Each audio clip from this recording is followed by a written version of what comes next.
કહેવાય છે ને કે પતિને ધનવાન ફક્ત એક પત્ની જ બનાવી શકે છે, કારણ કે પત્ની ભાર્યા એટલે કે લક્ષ્મી માતાજીનું પ્રતીક માનવામાં આવે છે। શાસ્ત્રોમાં કહેવાય છે કે યત્ર નાર્યસ્તુ પૂજ્યન્તે રમન્તે તત્ર દેવતા, જે ઘરમાં સ્ત્રીનું સન્માન થાય છે આવા ઘરમાં દરેક દેવી દેવતાઓનો વાસ હોય છે। એક નાની એવી માહિતી હું આજે આપવા માંગુ છું તમને બધાને કે એક લક્ષ્મી માં હોય છે અને એક અલક્ષ્મી હોય છે, બંને બહેનો છે।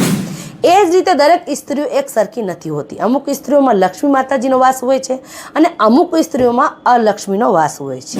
એટલા માટે કહું છું કે જે ઘરની સ્ત્રીઓ આ 5 કામ મનથી કરે છે એવા ઘરમાં એમને પતિ ધનવાન જરૂરથી બને છે, એમના પતિનું સમાજમાં સન્માન વધે છે, ઘરમાં લક્ષ્મીજીનું વાસ થાય છે અને એમના પતિને ધંધા ક્ષેત્રમાં પ્રગતિ પ્રાપ્ત થાય છે અને પારિવારિક જીવનમાં હંમેશ માટે ખુશીનો માહોલ બન્યો રહે છે।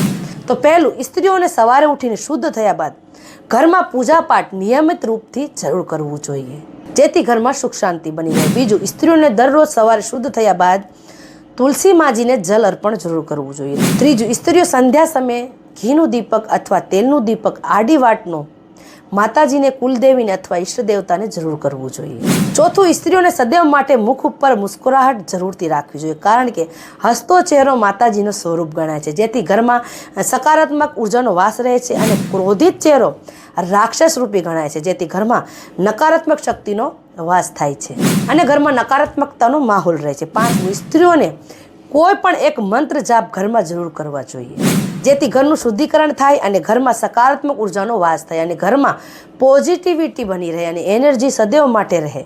તો આ વિડીયોને વધુમાં વધુ શેર જરૂર કરી દેજો, જેથી તમારા પતિ પણ તમારા દ્વારા ધનવાન બની શકે।